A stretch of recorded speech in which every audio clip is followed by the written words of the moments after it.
consciência. E em Theta especificamente, algo fascinante acontece. O porteiro sai de férias.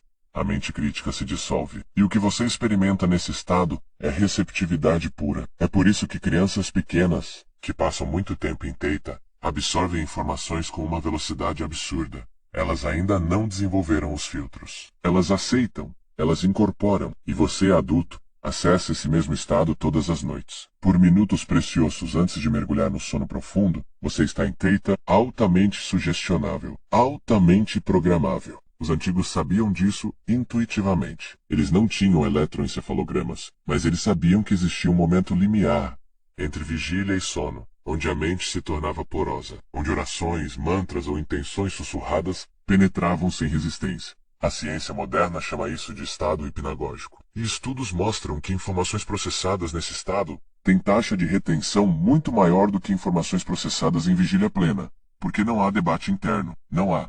Mas será que funciona? Há apenas absorção. E então vem o sono delta, o mais profundo, onde a consciência do ego desaparece quase completamente. Você não sonha aqui, pelo menos não da forma que lembra. Você simplesmente é. E o cérebro nesse estado faz algo extraordinário. Ele consolida, ele integra, ele decide o que fica e o que vai. E se você plantou uma intenção clara antes de dormir, se você ancorou uma emoção poderosa, o cérebro trata isso como informação prioritária. Ele fortalece essas conexões. Ele as torna parte de você. E ao acordar, você não lembra de ter trabalhado nisso. Mas algo mudou. Algo se estabilizou. Uma certeza que não estava lá antes, agora está. Só que aqui vem a parte que quase ninguém fala. Isso não é instantâneo. Você não planta uma intenção uma noite e acorda manifestado.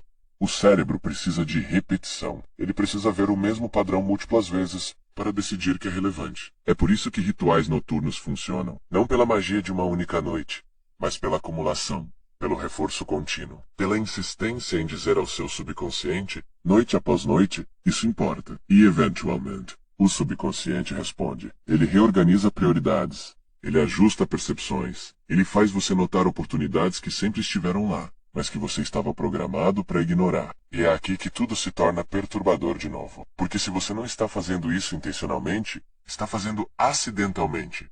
Seu cérebro vai consolidar algo todas as noites. A questão é, o que? Se for ansiedade, ele vai consolidar a ansiedade. Se for visualização de sucesso, ele vai consolidar sucesso. Não existe neutralidade. Existe apenas direção. E a direção é determinada pelo que você faz, pensa e sente nos momentos finais antes de dormir. Se essa ideia despertou algo em você, comente a palavra despertar.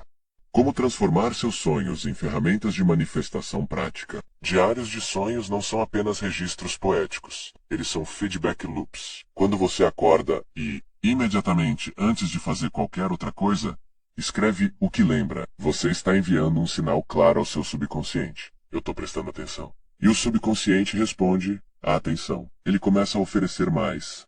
Sonhos se tornam mais vívidos, símbolos se tornam mais claros, e padrões começam a emergir. Padrões que, se você souber ler, revelam exatamente onde sua psique está travada, onde está crescendo, onde está pedindo ajuda. Mas isso só funciona se você tratar o diário como investigação, não como entretenimento. Não é sobre ter sonhos interessantes, é sobre decodificar mensagens, porque o subconsciente não fala em português. Ele fala em imagens, em sensações. Quando você sonha que está perdido, não é sobre um lugar físico, é sobre orientação. Quando sonha que está caindo, não é sobre altura, é sobre controle. E quando você começa a mapear esses símbolos, quando você percebe que certos temas se repetem antes de certos eventos na sua vida, você ganha algo raro, previsibilidade interna. Você começa a saber o que está acontecendo dentro de você antes que se manifeste fora. E aí vem a parte prática que muda tudo. Você pode inverter o processo. Se sonhos refletem seu estado interno, então mudar seu estado interno muda seus sonhos. E se mudar seus sonhos, muda o que seu cérebro processa durante a noite. Então você está, literalmente, reprogramando sua realidade de dentro para fora. Não é teoria, é mecânica. Você visualiza antes de dormir. Você sonha com aquilo. Seu cérebro consolida aquilo, e ao acordar você age com base em uma versão de si mesmo que já experimentou aquilo em algum nível. A ação se torna menos assustadora, menos improvável, mais natural. Tradições xamânicas levavam isso ao extremo. Eles não só programavam sonhos, Eles se encontravam em sonhos, usavam o espaço onírico como território compartilhado. E embora a ciência moderna não valide isso como literal, valida algo próximo.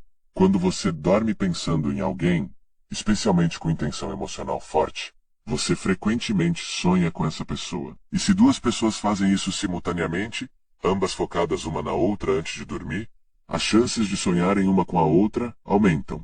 Coincidência? Talvez. Ou talvez o espaço onírico seja menos isolado do que pensamos. Mas o mais inquietante vem agora. Se você pode programar sonhos, se pode usar o sono como ferramenta de criação, então o que acontece quando você não faz isso? O que acontece quando você simplesmente dorme sem intenção, sem preparo, sem atenção ao que está plantando? Você entrega o território mais fértil da sua consciência ao acaso. E o acaso, na psique humana, tende para a repetição. Repetição de traumas, repetição de medos, repetição de padrões que você herdou, não escolheu. E todas as noites, você os reforça inconscientemente e silenciosamente, até que se tornem tão familiares que você os chame de identidade. O que acontece quando você finalmente acorda para o poder do sono? Acordar não é o oposto de dormir. É a continuação. O que você processou durante a noite emerge como impulso, como intuica.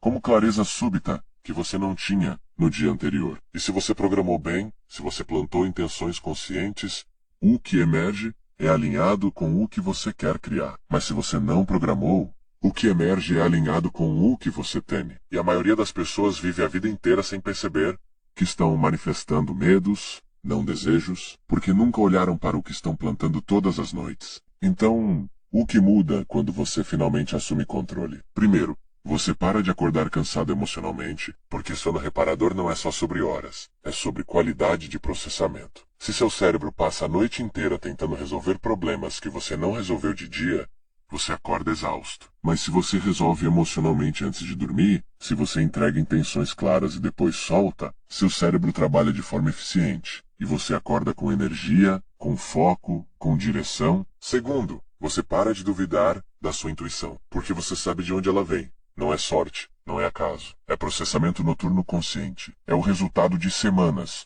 meses, anos, plantando as semas certas. E terceiro, você começa a notar sincronicidades. Não porque o universo mudou, mas porque você mudou. Seu sistema reticular ativado, aquele filtro que decide o que você percebe no mundo, foi reprogramado. E agora ele busca evidências do que você programou, não do que você teme. Oportunidades que sempre existiram de repente se tornam visíveis. Pessoas que sempre estiveram ao redor de repente se tornam relevantes. Não é magia externa, é reorganização interna. Mas o efeito é indistinguível de magia. Só que aqui está o risco que ninguém menciona. Isso não é passivo, não é algo que você faz uma vez e esquece. É manutenção, é disciplina, é escolha diária. Porque sua psique, se deixada sem supervisão, volta aos padrões antigos. Sempre. É mais fácil, é mais familiar e o cérebro adora eficiência. Então, se você para de programar, se você para de plantar, os padrões antigos retornam silenciosamente e você nem percebe até acordar um dia, sentindo que perdeu algo que tinha ganhado. Você perdeu, você parou de irrigar. E isso abre uma porta que poucos ousam atravessar. Porque se o sono é ferramenta, então ele também pode ser arma, pode ser usado contra você.